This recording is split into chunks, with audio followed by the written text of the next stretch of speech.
नमस्कार साथियों, गौरव ज्ञान धारा में आप सभी का स्वागत है। आज अपन राठौड़ वंश की शुरुआत कर रहे हैं, राठौड़ वंश की क्लासेस शुरू कर रहे हैं। इससे पहले अपन ने मेवाड़ के गोहिल तक बहुत अच्छी तरीके से पढ़ लिया है और बहुत अच्छी तरीके से आप लोगों को याद भी करवाने की कोशिश की है। देखो साथियों, दीपावली का त्योहार पास में है, ठीक है। हो सकता है कुछ स्टूडेंट इस क्लास को भी दीपावली के बाद देखें, और लेकिन जो कंटिन्यू देख रहे हैं, मैं समझता हूं वे विद्यार्थी लक्ष्य के बहुत ज्यादा करीब है, क्योंकि ये दीपावली हर साल आएगी, ये दीपावली की सफाई हर साल करनी है, ये परिस्थितियां हर साल रहेगी, लेकिन ये वैकेंसी हर साल नहीं आनी है और इसके लिए की गई तैयारी हर साल वापस नहीं होनी है। जो एक दिन निकल गया वो निकल गया, बस आप लोगों की जिंदगी से वो दिन निकल गया। उस एक दिन को आपने यदि यूटिलाइज कर लिया है, परिस्थितियों से लड़कर, अपने हालातों से लड़कर, और जो भी चाहे जैसा भी काम है उसमें से टाइम निकाल के आपने अपनी पढ़ाई को दिया है, अपने लक्ष्य को प्राप्त करने के लिए कोशिश की है, तो निश्चित रूप से सफलता आप लोगों का इंतजार कर रही है।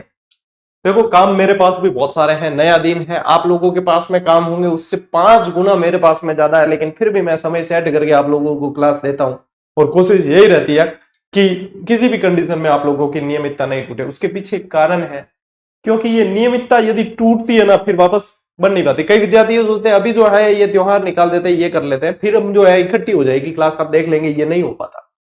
चाहे कितना ही अपन मान लें, 90% विद्यार्थी उसे वापस कवर नहीं कर पाते और वहां से पिछड़ जाते हैं। आप एक बार सोच कर देखो, आपने जहां पे छोड़ा और आप सोच रहे हैं कि हम बाद में इसको कवर कर लेंगे एक्स्ट्रा एफर्ट लगा के, तो जो कंटिन्यू कर रहे हैं वो तो ऑलरेडी एक्स्ट्रा एफर्ट लगा रहे हैं। तो जब आप एक्सीलेटर देना चाहेंगे तब वो और भी एक्सीलेटर देकर आपसे आगे निकल जाएंगे। सीधी सी बात है, समझ में आ जाए तो कंटिन्यू रखना अपने आप को, बाकी फिर कंटिन्यू आप उनके लेवल की बराबरी नहीं कर पाओगे। ठीक है, चलिए, मेरा परम कर्तव्य है आप लोगों को चेताना, क्योंकि कई सारे विद्यार्थी जो है वो इस भ्रम में रहते हैं कि हम कवर कर लेंगे, लेकिन कवर नहीं होता है। चलिए, आज अपन पढ़ रहे हैं मारवाड़ का राठौड़ वंश, और इसको बहुत अच्छी तरीके से पढ़ना है। जहां जहां विशेष आप लोगों को जोर देना है वो मैं कहूंगा, आप लोगों को जोर देने की बात आएगी, मैं बताऊंगा कि यहां जोर देना है। ठीक है, चलिए शुरू करते हैं, अपन स्लाइड्स पे आते हैं। देखो, सबसे पहले ध्यान दो कि मारवाड़ वंश है कौन सा। तो यहाँ पे जो आप लोगों को ये बाउंड्री लाइन दिख रही है, देखो जैसलमेर वाला क्षेत्र छोड़ देते हैं, और बीकानेर जो है मारवाड़ यानी कि जोधपुर के राठौड़ शाखा से ही निकली हुई एक शाखा है, ठीक है।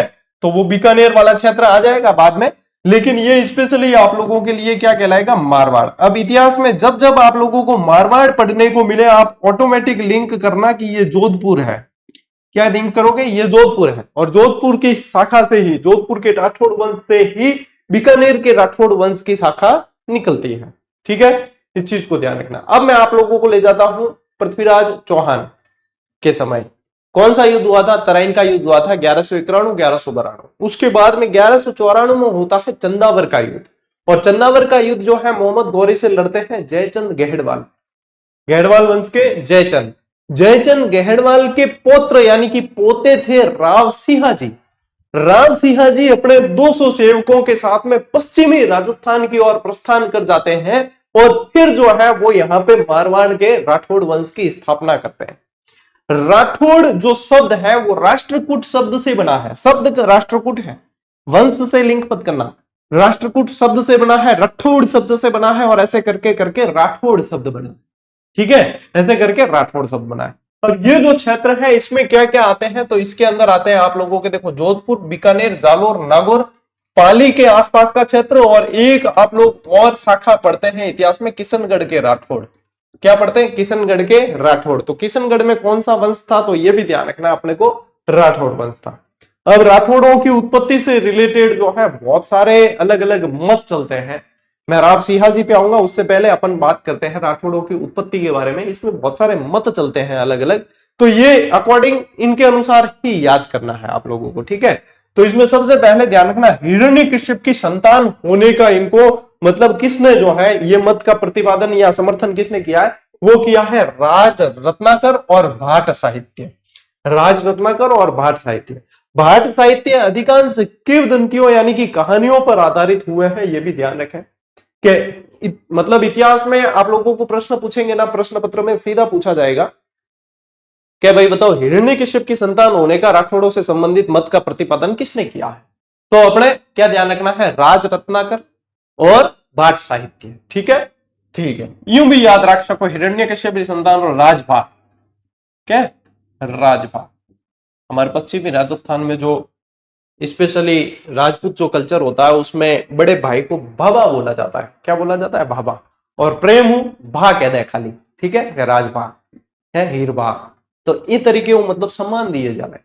तो ये ध्यान रख सकते हो, राजभा। तो इससे क्या याद रह जाएगा? राज रत्नाकर भी और भाट साहित्य भी। सूर्यवंशी होने का समर्थन किसने किया? दयाल दास ख्यात और कर्नल जेम्स टॉड ने किया है।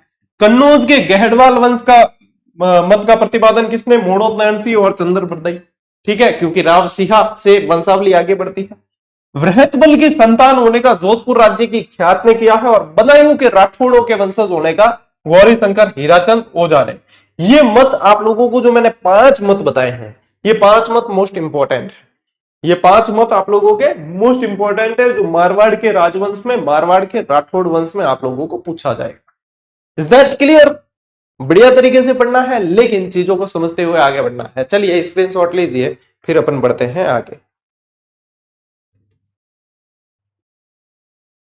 ठीक था ब्रो, आगे बेटा। ओके, अब देखो राव सिंहा की बात करते हैं। अब राव सिंहा कौन थे? राव सिंहा जयचंद गहडवाल के पौत्र थे। मैंने आप लोगों को बताया ये अपने 200 सेवकों के साथ में पश्चिमी राजस्थान की तरफ आते हैं। और पश्चिमी राजस्थान की तरफ जब ये आते हैं तो यहाँ पे जो है एक लाखा फुलानी नाम का लूटमार करने वाला, मतलब एक लुटेरा था जिसका बहुत ज्यादा आतंक था यहाँ। क्या नाम था? लाखा फुलानी। हो सकता है पूछा जाए, लाखा फुलानी, इसका आतंक बहुत ज्यादा था। तो पश्चिमी राजस्थान में जो है सोलंकी वंश का शासन था उस समय। अब सोलंकी वंश में आप लोगों को राजा वगैरह नहीं पूछेंगे, ठीक है, ये ध्यान रखना कि सोलंकी वंश का शासन था। तो सोलंकी वंश का जो सरदार था उसने राव सिंहा से ये निवेदन किया कि योद्धा थे राव सिंहा और अपने 200 सैनिकों के साथ में आए थे, तो इनसे निवेदन किया कि लाखा फुलानी का आतंक बहुत ज्यादा है, आप हमें जो है इससे मुक्ति दिला दो। राव सिंहा ने लाखा फुलानी को पराजित किया और इससे प्रसन्न होकर जो सोलंकी वंश का राजा था उसने अपनी पुत्री पार्वती सोलंकी का विवाह कर दिया राव सिंहा के साथ, ठीक है। तो ये पार्वती जो है ना, पार्वती सोलंकी का विवाह कर दिया राव सिंहा के साथ में, ठीक है। और फिर जो है यहां से ये थोड़ी सी आगे बढ़ते हैं तो यहाँ पे जो है पालीवाल ब्राह्मण होते हैं। कौन होते हैं? पालीवाल ब्राह्मण होते हैं। तो यहाँ की क्षेत्रीय मतलब जो जातियां थी उनसे ये परेशान थे, लूट मार बहुत ज्यादा करते थे वो। तो राव सिंहा ने इन पालीवाल ब्राह्मणों को भी उनसे मुक्ति दिलाई। लेकिन कुछ समय पश्चात, क्योंकि देखा इन्होंने कि यहाँ के जो पालीवाल ब्राह्मण थे इनके पास में राजकाज सत्ता ज्यादा थी, कुछ समय पश्चात राव सिंहा ने ये ब्राह्मण जितने भी सरदार थे इनको हराकर, इनको मारकर यहाँ का राजकाज जो है वो ले लिया था, ठीक है। यहाँ का राजकाज पूरा का पूरा ले लिया था। बिठू पाली नामक जगह को केंद्र बनाया, बिठू गांव पाली को केंद्र बनाया। फिर इनकी जो है मुसलमानों से, या मुसलमान जो आक्रमण करने आए उनसे भी लड़ाई हुई और उनसे लड़ाई में बताते कि 1 लाख सैनिक मारे गए, इसलिए इस युद्ध को लाख झमर का युद्ध कहा गया। क्या कहा गया? लाख झमर। मैं आपको सारे के सारे की पॉइंट बता रहा हूं जो आप लोगों को सिर्फ इस तरीके से याद रखना है। यदि ये चीजें पूछी तो डायरेक्ट पूछेंगे। क्या पूछ सकते हैं? लाखा फुलानी को किसने हराया? यहाँ पे आतंक था, तो राव सिंहा। लाख झमर के युद्ध का संबंध किससे था? राव सिंहा से था, ठीक है। पार्वती सोलंकी से विवाह याद रखना है ना। और ये पूरी स्टोरी आप लोगों के दिमाग में चलनी चाहिए जैसे मैं बता रहा हूं। तो बस आप लोगों की ये चीज क्लियर। बाकी राव सिंहा से मोस्ट ऑफ प्रश्न यही पूछते हैं कि भाई मारवाड़ के राठौड़ वंश का आदि पुरुष कौन था? कि राव सिंहा था। मारवाड़ के राठौड़ वंश का आदि पुरुष कौन था? राव सिंहा था, ठीक है। अब इनके बाद में, अब ये इन्होंने जो है बिठू पाली में केंद्र बना के राठौड़ वंश की स्थापना कर दी यहाँ, ठीक है। इनके बाद में इनका पुत्र बनता है आस्थान जी, शासक बनते हैं यहाँ के। कौन बनते हैं? आस्थान जी। आस्थान जी के समय दिल्ली के शासक जलालुद्दीन खिलजी ने आक्रमण किया था। अब समय कौन सा आ गया? समय आ गया 1290। देखो 1290 91 रणथंबोर के समय भी अपन ने जलालुद्दीन खिलजी को पढ़ा था। तो ये जलालुद्दीन खिलजी का आक्रमण कौन से राठौड़ वंश के शासक के समय हुआ? सीधा प्रश्न पूछ सकते हैं। तो भैया आस्थान जी याद रखना है। अपने को क्या ध्यान रखना है? आस्थान जी याद रखना है, ठीक है। तो यहां से जो है ये आप लोगों को ध्यान रखना।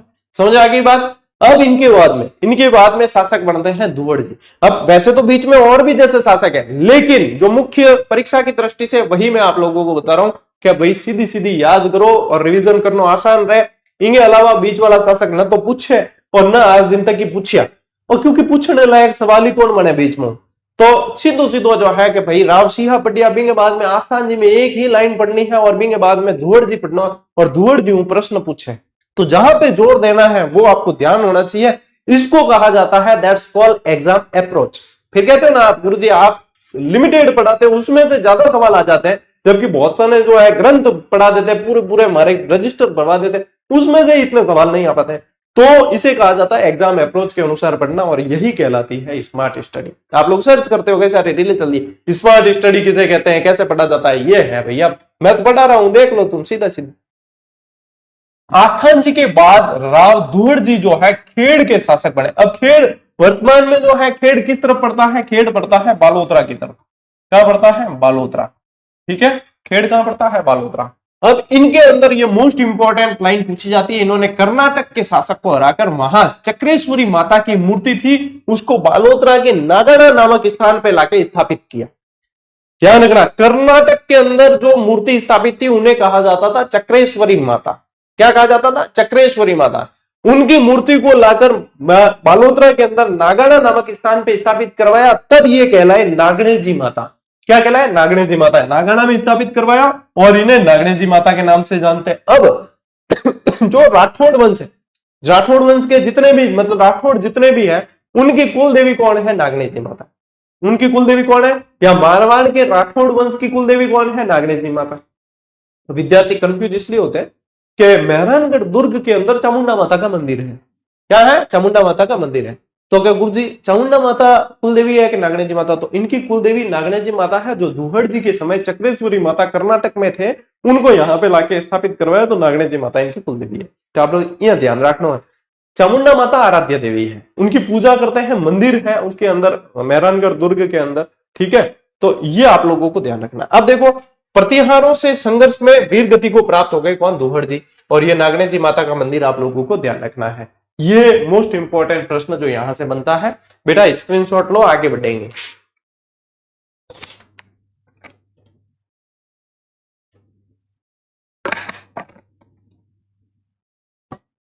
चलिए देखो, अब ध्यान रखो, अब बीच में और बहुत से शासक बने, लेकिन अब फिर अपने को पढ़ना है रावचुंडा। क्या पढ़ना है, रावचुंडा। अब देखो रावचुंडा यहाँ पे अलग है और कुंवरचुंडा मेवाड़ के अंदर अलग थे। मेवाड़ के जो कुंवरचुंडा है वो मेवाड़ के भीष्म कहलाए हैं, मेवाड़ के भीष्म पितामह कहा गया है, क्योंकि उन्होंने जो है अपने पिताजी की इच्छा पूर्ति के लिए राजकाज त्याग दिया था, है ना, मोकल के पक्ष में। पढ़ाया, याद है क्या नहीं, हंसाबाई वाली स्टोरी, ओके याद है, रहा थे मेरे होशियार हो, अब बात पक्की है, तो आप लोगों को ये याद रहता है। चलो बढ़िया है। तो यहाँ पे जो है ये रावचुंडा है, ठीक है। अब रावचुंडा के पिता कौन थे, वीरमदेव, और ताऊ थे मल्लीनाथ जी। अब देखो ये मल्लीनाथ जी है ना, ये वही मल्लीनाथ जी है जो आप पढ़ते हो लोक देवता के अंदर। किसमें पढ़ते हैं, लोक देवता में, ठीक है, लोक देवता में। इन्होंने 13 दलों को यानी कि 13 जो है सेनाओं को पराजित किया था मल्लीनाथ जी ने, 13 दलों को पराजित किया।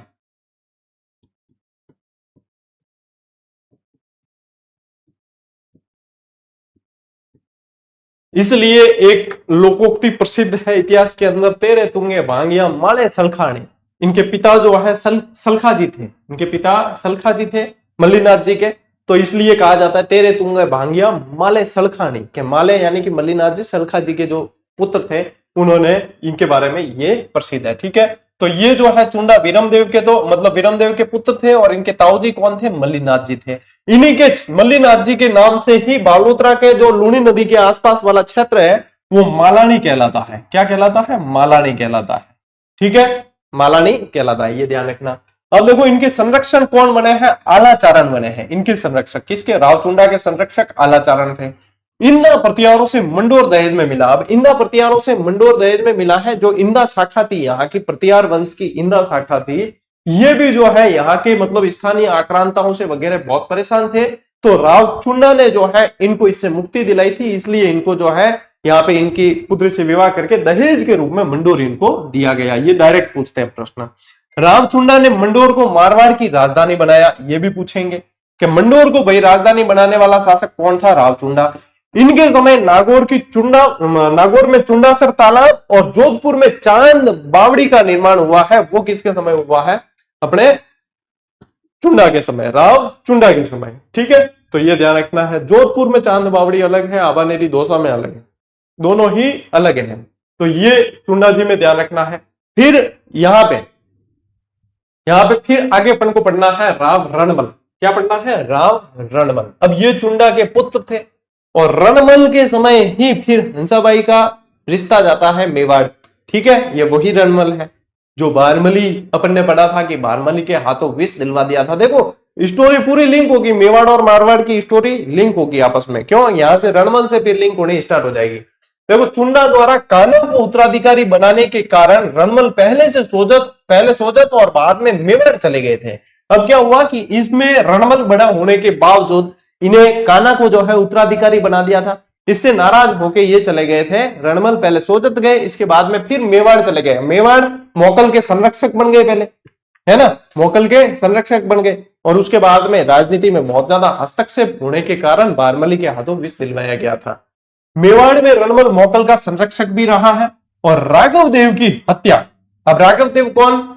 राघव देव मेवाड़ के जो कुंवर चुंडा थे, मैं पूरी आप लोगों को वापस रिकॉल करवा रहा हूं। वो मेवाड़ के जो कुंवर चुंडा थे, जो मालवा जाने से पहले राघव देव को यहाँ छोड़कर गए थे कि मेरे पीछे कामकाज तुझे संभालना है, उस राघव देव की करवा दी थी इन्होंने हत्या। राघव देव की हत्या करवाने के कारण मेवाड़ी सरदारों ने बारमली की सहायता से रणमल को मरवा दिया था। और जब रणमल को मरवाया तब जोधा भी वहां मौजूद थे, रणमल के पुत्र। तो फिर जो है एक पुंगी वादक जो था, उसने फिर वो ऐसे तरीके से पुंगी बजाई कि भाई भाग सके तो भाग रहे, जोधा रणमल और मारे जाए। इस तरीके से इतिहास में लिखा मिलता है। तो अपने को यह ध्यान रखना है कि बारमली की सहायता से जो है रणमल को मरवा दिया था। ठीक है, यहाँ पे रणमल के अंदर। अब ये रणमल के समय मैंने आप लोगों को हंसाबाई वाली स्टोरी पूरी की पूरी मेवाड़ के अंदर बता दी थी। हंसाबाई का सगाई का नारियल जो है वो बेचते हैं, लाखा उस समय दरबार में मौजूद होता है, दरबारी हंसी उड़ाते हैं वगैरह वगैरह। आप लोगों को पूरी स्टोरी बता रखी यूं भी थे कहानियां उन्नेरा शौकीन ज्यादा खोल लियो बेटा, स्क्रीनशॉट ले। अब यहाँ पे रावजोधा उधर से भाग जाता है और रावजोधा यहाँ पे आके शासक बनता है। ठीक है, रावजोधा यहाँ पे शासक बनता है। अब देखो, अपने पिता रणमल की मृत्यु के समय रावजोधा जैसे तैसे भागकर मारवाड़ पहुंचे और हंसाबाई के सहयोग से मारवाड़ मेवाड़ संधि होती है, जिसको बोला जाता है आवल बावल की संधि। क्या बोलते हैं? आवल बावल की संधि बोलते हैं। कब हुई थी बेटा ये? 1453। और हंसाबाई से रिलेटेड मेवाड़ की क्लास देखी है आप लोगों ने, तो मैंने हंसाबाई से रिलेटेड पूरी चीज बताई थी कि हंसाबाई देखो किसकी पत्नी, किसकी पुत्री, किसकी बहन, किसकी दादी, किसकी बुआ, ये पूरा का पूरा मेवाड़ में आप लोगों को डायग्राम बता चुका हूं मैं। ठीक है, चलिए। जोधा की बेटी श्रृंगार देवी का विवाह मेवाड़ के रायमल से किया गई। ठीक है, इनका विवाह जो है मेवाड़ के रायमल से किया गया। ठीक है, ये क्योंकि फिर इनके बीच में जो है संधि सुलह करवाने के लिए जो ये फिर किया गया था हंसाबाई को कहकर, जोधा ने अपनी बुआ हंसाबाई से कहकर ये चीजें, तो ये आप लोगों को मैंने पढ़ा रखा है। अब राव जोधा ने 1459 में जोधपुर शहर बसाया। देखो 1459 में जोधपुर बसा है, 1559 में उदयपुर बसा। उदयपुर को उदय सिंह जी ने बसाया है, जोधपुर को जोधा ने बसाया। अब जोधा जी ने बसाया ना, तो पहले क्या छोटे छोटे जैसे गांव होते थे ना, तो उन्हें फलसा कहा जाता था। तो मेहरानगढ़ दुर्ग की नींव भी 1459 में ही रखी गई है। और मेहरानगढ़ दुर्ग जहां पे मतलब नींव रखी गई और फिर उसे कहा गया राव जोधा जी का फलसा। अभी भी आप मेहरानगढ़ दुर्ग में एंटर करोगे तो यहाँ पे लेफ्ट साइड में जो है, जैसे ही अपन आगे बढ़ते हैं, वहां लिखा हुआ है राव जोधा जी का फलसा। तो पहले ये राव जोधा जी का फलसा के नाम से जानते थे, फिर बाद में जो है मेहरानगढ़ दुर्ग के नाम से जाना गया। 1459 में ही मेहरानगढ़ दुर्ग की नींव रखी है। मेहरानगढ़ दुर्ग यानी कि जोधपुर का किला।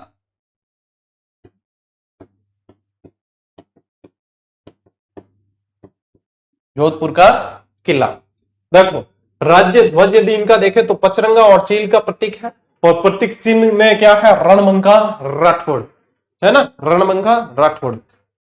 डॉक्टर ओझा ने जोधा को मारवाड़ का प्रथम प्रतापी शासक बताया है। मोस्ट इंपॉर्टेंट कर देना इस लाइन को। डॉक्टर गौरीशंकर हीराचंद ओझा के अनुसार, किसके अनुसार? डॉक्टर गौरीशंकर हीराचंद ओझा के अनुसार अपनी माता के नाम से कोडम देसर में बावड़ी बनवाई। कोडम देखो जिसके पीछे ये ऐसे सर लगा होता है ना, जैसे लूणकरण सर, कोडम देसर है, ये सर जिसके पीछे होता है, सर का मतलब है सरोवर यानी तालाब या पानी का कोई ना कोई स्रोत है। ठीक है, ये आप लोग ध्यान रखोगे, यानी कि पानी का कोई ना कोई स्रोत है, यानी जिसको सर कह रहे हैं वो दाता है एक तरीके से, यानी कि वो देते हैं, उपकार करते हैं।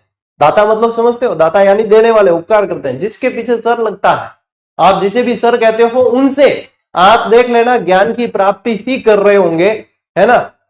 आजकल टाबर कहते हैं गुरुजी हमने ज्ञान की प्राप्ति की, तो उन्होंने तो पैसे लिए हमसे। अरे पैसे लेकर भी ज्ञान को खरीदा थोड़ी जा सकता है। उन्होंने अपनी सेवा का मतलब एक तरीके से क्या लिया है कि भाई गुरु दक्षिणा तो वैदिक संस्कृति से लेते आए हैं। हम कई जना यूं भी कहते गुरुजी थे फीस लोगों ने तो भी थे, पक्ष क्यों ले रही हूं मानो। तो भाई ऐसा है कि कोई भी शिक्षक जो अपने प्रयास करता है ना, मैं नहीं ले रहा हूं क्योंकि मैं पहले से यही सोच गया था कि भाई मेरी सेवा इस तरीके से रहेगी।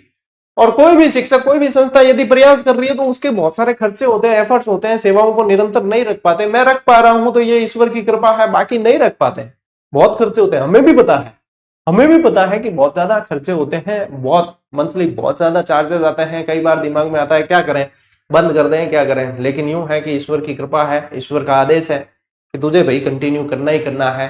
तेरे भरोसे राजस्थान के लाखों युवा जो है तैयारी कर रहे हैं, सपने संजो रहे हैं, तू बंद नहीं कर सकता। ऐसे मतलब अंतर्मन में मेरे को मतलब ईश्वर से कोई मेरे डायरेक्ट कांटेक्ट नहीं है कि भाई भगवान ने प्रकट होकर का है, वो वाली बात नहीं है। लेकिन अंतर्मन में मतलब एक ऐसी मतलब ऊर्जा सी फील होती है कई बार, क्या भाई अपने को तो कम से कम ये करना ही पड़ेगा। तो वो बात अलग है। लेकिन जो शिक्षक गुरु दक्षिणा लेकर या फीस लेकर भी पढ़ा रहे हैं, वो आप कई विद्यार्थी क्या होते हैं कि वो पेड कोर्स किसी ने महंगा लॉन्च किया, गालियां निकालने लग जाते हैं। ऐसा ना करें, क्योंकि गुरु है वो दाता ही है। तो ये सर से ध्यान रखना, वो दाता है, ज्ञान दे रहा है नहीं वो तो बहुत मतलब अच्छी बात है। ठीक है, एक शिक्षक क्या कर सकता है, आप लोगों को ज्ञान ही तो दे सकता है, बाकी क्या है बस। तो देखो राव जोधा के पुत्र राव बीकानेर में राठौड़ वंश की नींव रखी। अब राठौड़ वंश की नींव, ये भी कोडम देसर नाम एक स्थान आया ना, यहीं से बीकानेर के राठौड़ पढ़ेंगे तब मैं बताऊंगा। कोडम देसर से जो है यहाँ पे शाखा स्थापित करके ये करते हैं। अब ये राव जोधा के पांचवें पुत्र थे एक तरीके से, राव बीका। इनको बीका को जो है, पांचवें पुत्र तो नहीं थे, राव जोधा के पुत्र याद रखो। तो ये जो है अपने बीका जो है, यहां से बीका को राजगाद नहीं दिया गया, तो बीका जो है बीकानेर में जाकर अपनी शाखा की स्थापना करते हैं। फिर बीकानेर के राठौड़ वंश अलग से स्थापित हुए हैं। ठीक है, तो ये ध्यान रखना। चलिए लीजिए स्क्रीनशॉट। ठीक है ब्रो, आगे बढ़ा। इनके बाद में राव सातल देव, सातल फिर सूजा भी बनते हैं। ठीक है, फिर गंगा, फिर मालदेव, फिर चंद्रसेन, इस तरीके से आगे बढ़ना है अपन को। तो देखो सातल देव शासक बनते हैं राव जोधा के पुत्र, जिन्हें जोधा ने रानी जसमादे के प्रभाव से उत्तराधिकारी चुना। अब रानी जसमादे का प्रभाव इतना था कि बीका की जगह इन्हें उत्तराधिकारी चुना है। तो फिर बीका जो है बीकानेर में जाके शाखा स्थापित करते हैं। ठीक है, यही चीज आप लोगों को ध्यान रखनी है। यहाँ जैसलमेर का सातलमेर कस्बा जो है वो इन्होंने ही बसाया था, इनके नाम से, सातल देव के नाम से ही सातलमेर कस्बा बसाया। मेड़ता के मल्लू खां को पराजित किया था इन्होंने, मेड़ता यानी नागौर के मल्लू खां को पराजित किया था। अब देखो यहाँ पे मल्लू खां का ही सेनापति होता है गुडले खां।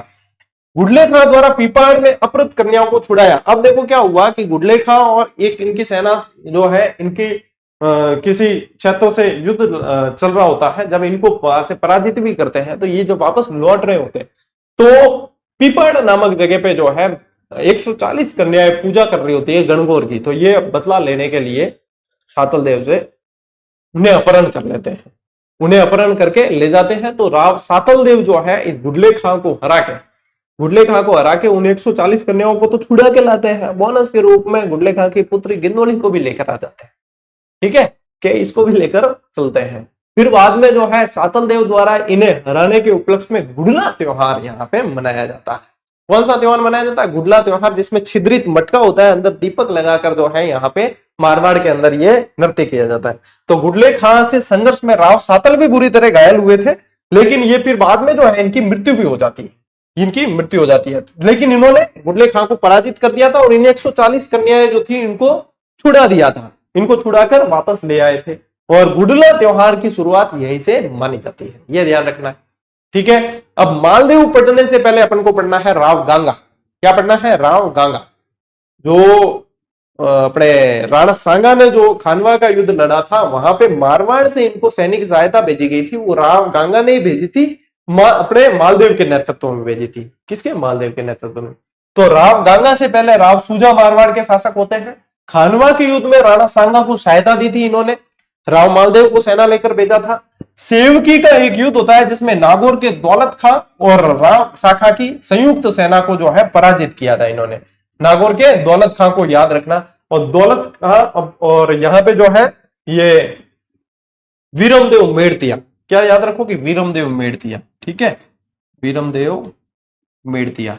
अब वीरमदेव से है ना मालदेव का भाई विरोध चल रहा था। मालदेव का और वीरमदेव का जो है आपस में पहले दोस्त थे ये, मालदेव और वीरमदेव, लेकिन बाद में जो है इनकी एक हाथी को लेकर लड़ाई हो गई। हाथी का नाम क्या था? दरिया जोश हाथी। दरिया जोश हाथी को लेकर जो है इनके बीच संघर्ष हो गया और फिर जो है इनके भी संघर्ष चलता रहा है। ठीक है, गांगेलाल तालाब और गंगा बावड़ी का निर्माण किसने करवाया है? राव गांगा ने। इतिहासकारों के अनुसार इनके पुत्र मालदेव ने इनकी हत्या कर दी थी। अब हुआ ऐसा है कि राव गांगा जो है अफीम के शौकीन थे, तो वैसे बुजुर्ग हो गए थे उस समय और अफीम की पिनक में जो है बैठे रहते, शाम को अफीम की पिनक में बैठते थे। अब इतिहासकार लिखते हैं, कई इतिहासकारों ने लिखा है कि राव मालदेव ने इनकी हत्या की और उसके बाद में शासक बना। अब राव मालदेव तो वैसे भी आगे तो शासक बनना ही था। ठीक है, और राव गांगा बुजुर्ग हो गए थे तो वैसे भी शासक तो बनना था, लेकिन इसमें भाई कई इतिहासकार ये भी लिखते हैं कि राव मालदेव पे जो है ऐसे ही आरोप लगा के राव मालदेव तो जब गए थे कि अफीम की पिनक में जब राव गांगा बैठे थे जरोके के अंदर, तो राव मालदेव गए थे नमन करना है कि भाई पिताजी दोग लगान के भाई मैं जाऊं यूं करे। तो जय ही दोग लगाई तो वो चमक गया कि अरे यार कुण आयो रे, जितने में वो जो है जरोके से गिर गए और उनकी मृत्यु हो गई। कई फिर वो सरदार कहते हैं कि भाई राव मालदेव ने जो है धक्का देकर मारा वगैरह, ऐसे इतिहासकार दोनों बातें लिखते हैं कि राव मालदेव ने हत्या की। कई इतिहासकार लिखते हैं कि राव मालदेव अपने राव गंगा जो है अफीम की पिनक में थे, मालदेव जैसे गए तो चमक कर जो है नीचे गिर गए थे। तो ये आप लोगों को ध्यान रखना है। लेकिन इतिहासकार ये चीज लिखते हैं कि राव मालदेव पितृहंता शासक था, यानी पिता की हत्या के बाद में शासक बना, इसलिए पितृहंता शासक कहा जाता है। तो मालदेव ने इनकी हत्या की, इसलिए मालदेव को क्या कहा गया? पितृहंता, मारवाड़ का पितृहंता शासक, पितृहंता शासक कहा गया है। लो स्क्रीनशॉट देखो। अब पढ़ते हैं राव मालदेव। 1532 से 1562 तक शासनकाल रहा है। राव गांगा के पुत्र जिन पर अपने पिता की हत्या का कलंक लगा और इसलिए इन्हें कहा गया पितृहंता शासक, पितृहंता शासक। देखो मेवाड़ के अंदर पितृहंता कौन था? उदा था। कौन था? उदा था। यहां पे पितृहंता राव मालदेव है। लेकिन मालदेव जो है बहुत योग्य सेनापति, कुशल शासक था, इसलिए इसको जो है उपाधि आपको पढ़नी है हशमत वाला शासक। ये कहा है अरबी फारसी इतिहासकारों ने। किसने कहा है? फारसी इतिहासकारों द्वारा कहा गया है। जो शेरशाह सूरी के समय इतिहासकार थे फारसी, उन्होंने कहा है। महान पुरुषार्थी राजकुमार कहा है इन्हें। 52 युद्धों का विजेता कहा है। 58 परगनों का शासक कहा है।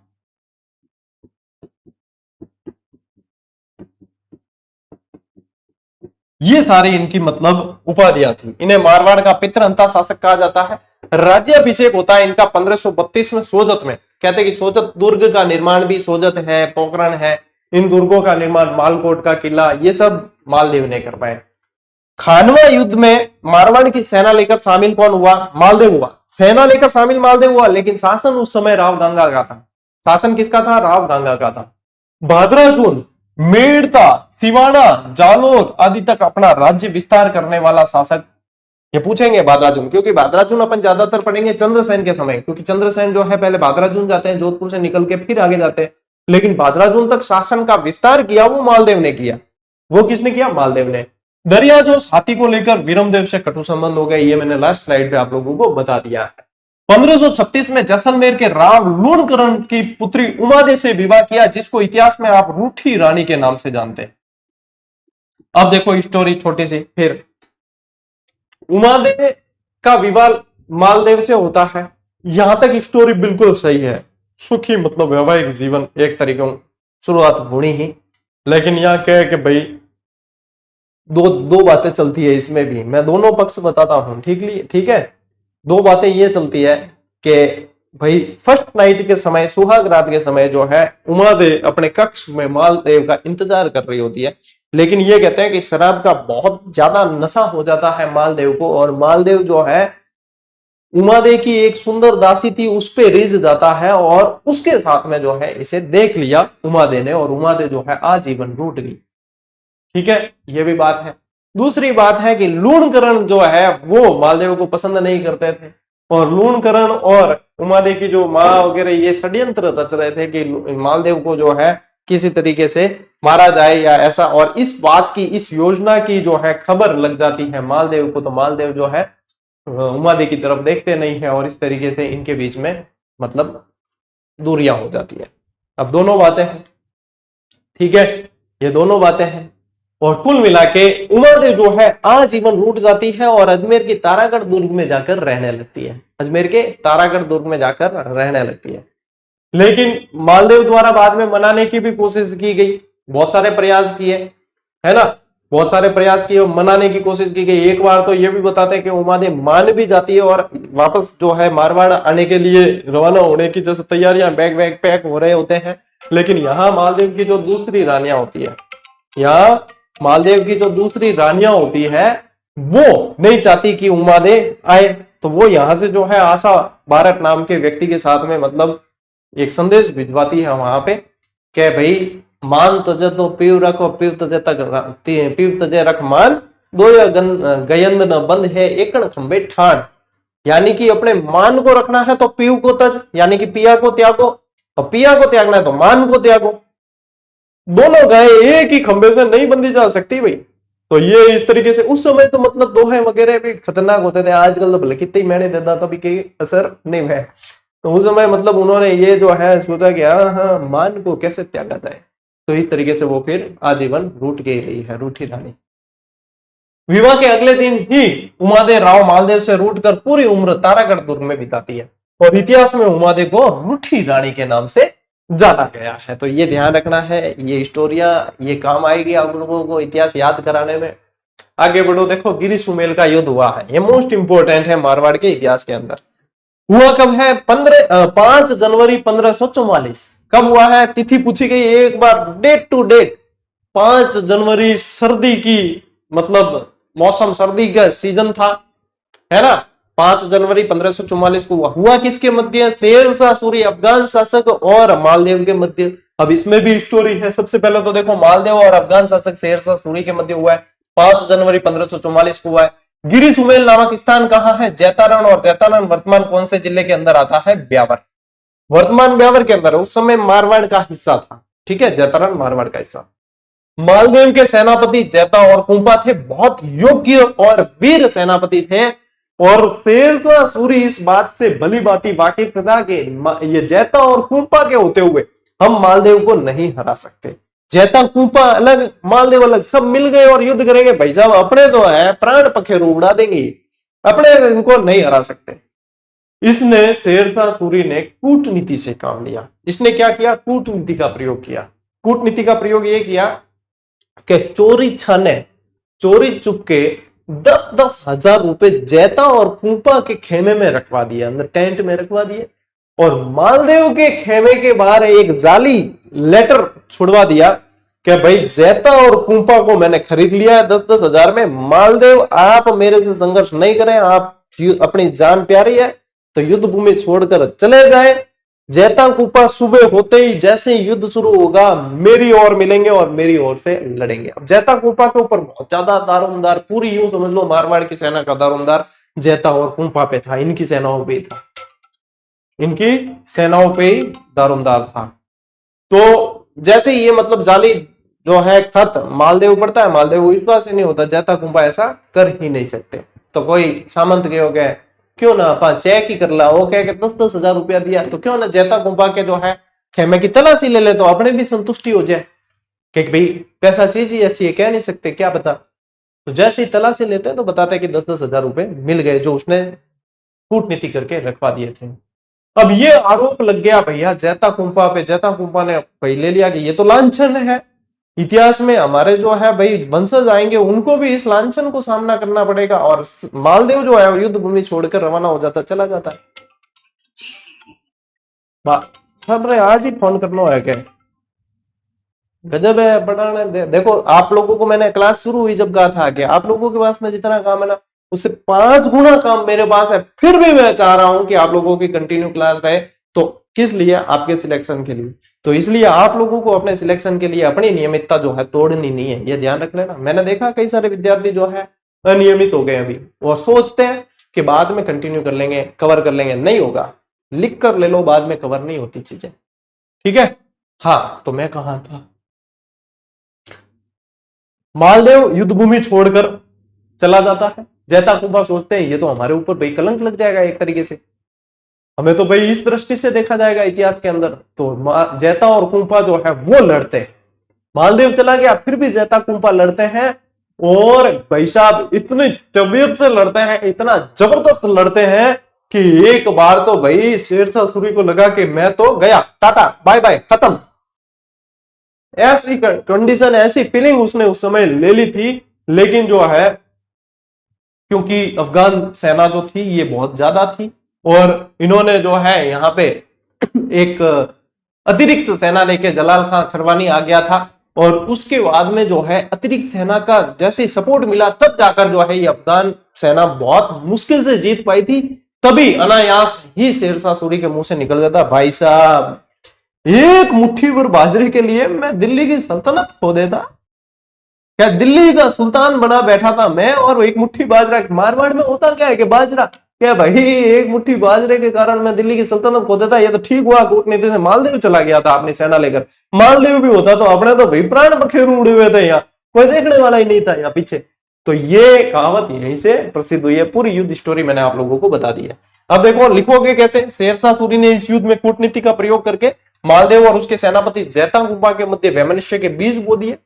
जैता कुंपा पर विपक्ष से धन लेने का भ्रम फैलाया गया और इस कलंक को मिटाने के लिए जैता कुंपा ने पूरी ताकत से अफगान सेना पर प्रहार किया। एक समय ऐसा आया कि अफगान सेना के पैर उखड़ने लगे, लेकिन जलाल खान खलवानी द्वारा अतिरिक्त सेना लेकर आ जाने से युद्ध की स्थिति पलट गई। और इस युद्ध को जीतने के बाद शेरशाह के मुंह से अनायास निकल पड़ा कि मुट्ठी भर बाजरे के लिए मैं हिंदुस्तान की बादशाहत खो देता। मोस्ट इंपॉर्टेंट ये किसके बारे में है, गिरी सुमेल युद्ध। तो मैंने पूरी स्टोरी बताई है आप लोगों को, और लिखना कैसे होता है वो ये तरीका है। इसीलिए अपनी नोट्स मेकिंग पैटर्न जो क्लास आती है वो स्टूडेंट के लिए फेवरेट होती है कि कंसेप्ट भी क्लियर होता है और लिखना कैसे, नोट्स कैसे बनाते हैं वो भी क्लियर होता है। इसके बाद देखो मारवाड़ को जीतकर शेरशाह ने उसका प्रबंधन किसे दिया है ये पूछेंगे आपको। खवास खां को इसका प्रबंधक बनाया गया, या प्रशासक बनाया गया। मालदेव इस समय सिवाना दुर्ग में चले गए थे और मारवाड़ के राठौड़ों की शरण स्थल भी सिवाना दुर्ग को कहा जाता है, ठीक है। और कालिंजर अभियान के समय जो है शेरशाह सूरी की मृत्यु के बाद मालदेव ने अपने खोए हुए प्रदेश को पुनः हासिल किया। कलिंजर दुर्ग के जो जीतने में भी शेरशाह सूरी कैसे मरा था, एक घोड़ा दागा कलिंजर दुर्ग पे टकरा के वापस आया, उसके विस्फोट में ये मर गया। शेरशाह सूरी इस तरीके से मरा था। तो इसके बाद में जो है इन्होंने यहाँ पे इसको खोए हुए प्रदेशों को वापस जीता। फिर देखो हरमाड़ा का युद्ध हुआ है। मैंने आप लोगों को लास्ट जब उदय सिंह पढ़ाया तब बताया था कि एक रंग राय नामक पात्र थी, पात्र यानी एक वैश्या हुई, पासवान कह सकते हो। तो रंग रामक नामक वैश्या को लेकर हाजी खां और उदय सिंह मेवाड़ के मध्य संघर्ष हुआ है और हाजी खां का साथ दिया था किसने, मालदेव ने। तो मालदेव ने हाजी खां का साथ दिया और उदय सिंह को बुरी तरीके से पराजित किया था। हरमाड़ा का युद्ध होता है 1557 में। 1557 मालदेव ने राजस्थान के कई दुर्गों का निर्माण करवाया जिसमें सोजत, मालकोट, पोखरण दुर्ग है। अभी मैंने थोड़ी देर पहले बताया आपको। 1562 में राव मालदेव की मृत्यु हो जाती है और मालदेव की पुत्रियों के विवाह मुस्लिम शासकों के साथ हो चुके थे। कहते हैं कि भाई मोटा राजा उदय सिंह को जाना जाता है मुगलों से संबंध करने के कारण। लेकिन ये पूछे आपको, देखो मुगलों से संबंध करना अलग है और मुस्लिम जो है इनसे संबंध करना अलग पूछा जाएगा। कि मारवाड़ का पहला शासक जिसने मुस्लिमों से संबंध किए थे वो है अपने मालदेव। अब देखो मालदेव की पुत्री कनकबाई का जो विवाह है वो गुजरात के महमूद के साथ हुआ है और लाल बाई का विवाह जो है वो इस्लाम शाह सूर के साथ हुआ है। ठीक है, सूर यानी अफगान शासक, वही शेरशाह सूरी के पुत्र के। तो ये जो है आप लोगों को इसमें स्पेशली पूछ सकते हैं, ये ध्यान रखना। राम सिंह और उदय सिंह के बड़े होने के बावजूद झाली रानी के प्रभाव से रामचंद्र सेन को उत्तराधिकारी बनाया गया था। तो ये राम सिंह और उदय सिंह रूट कर जो है फिर चले जाते हैं कहा, मुगलों के पास में चले जाते हैं। ठीक है, तो ये ध्यान रखना आपने, रामचंद्र सेन को फिर बना दिया क्या, उत्तराधिकारी। तो यहां जो है आप स्क्रीनशॉट ले लीजिए। और यहां तक आप लोगों को ये अभी जो है अपन ने तकरीबन 40 मिनट के अंदर बहुत शानदार तरीके से प्योर कंटेंट पढ़ा है कि पढ़ाई कैसे होती है, उस तरीके से पढ़े हैं अपन। और ये क्लास प्रीमियर पर चल रही है क्योंकि मेरे पास अभी इन दिनों बहुत काम का प्रेशर है, बहुत अति है। ये भी मैं सुबह सुबह रिकॉर्ड कर रहा हूं ताकि शाम को जो है मैं अवेलेबल नहीं रहूंगा, लेकिन समय पे क्लास आप लोगों के चल सके। सोमवार है आज, कंटिन्यू करना बहुत जरूरी है। आप लोगों की सहूलियत के लिए मैं बता दूं पहले से आप लोगों को कि ये जो दोनों वॉल्यूम है, लेवल 1 लेवल 2 दोनों के लिए कॉमन है। ठीक है, इसमें कंप्लीट आप लोगों का कॉमन सिलेबस कवर होता है। ये देख लो कवर पे लिखा हुआ है, ये है आपके सामाजिक अध्ययन SST L2 के विद्यालय विषय की पुस्तक है और ये है L1 के विद्यालय विषय की पुस्तक है। तो इन्हें जरूर पढ़ें साथ साथ, ताकि पुस्तकों का देखो कोई सानी नहीं होता। तो ये जो है आप लोगों को पढ़नी ही है। और इसके अलावा अभ्यास, प्रैक्टिस मेक्स मैन परफेक्ट, अभ्यास साथ साथ करते रहे। ये वो अभ्यास है जो बाद में नहीं कर पाओगे आप। 7 से 8,000 प्रश्न बाद में ये अभ्यास नहीं कर पाओगे। इनके अंदर के टेस्ट पूरी तरीके से अपडेटेड है, अपडेट कर दिए, शैक्षिक परिदृश्य वगैरह सारा अपडेट है, फ्लैगशिप योजनाएं वगैरह सब। और मात्र जो है इसकी कीमत कॉम्बो भी यदि देखोगे 8-1,000 प्रश्न है इसके अंदर, और मात्र आप लोगों को लागत मूल्य में दिया है। अब इसमें जो है ऑफर की चेष्टा नहीं करें क्योंकि ये सिर्फ लागत मूल्य है। ठीक है, लागत से कम जाना यानी कि थे गुरु जी ने मतलब घाटे में उतारना चाहो तो वो चीज तो भाई थे, मैं तो नहीं सोचू कि थे एडा मतलब होचो, बाकी तो भी एडा होचो तो मुझे ठीक नहीं है भाई। ठीक है, चलिए, तो आपकी पढ़ाई अच्छी चल रही होगी और नहीं चल रही तो चलनी चाहिए, ये मैं चाहता हूं। चलिए, आज की क्लास में साथियों इतना ही। अब मिलते हैं अपन अगली क्लास में, अगले वीडियो में, अगले सेशन में। तब तक के लिए राम राम, जय हिंद।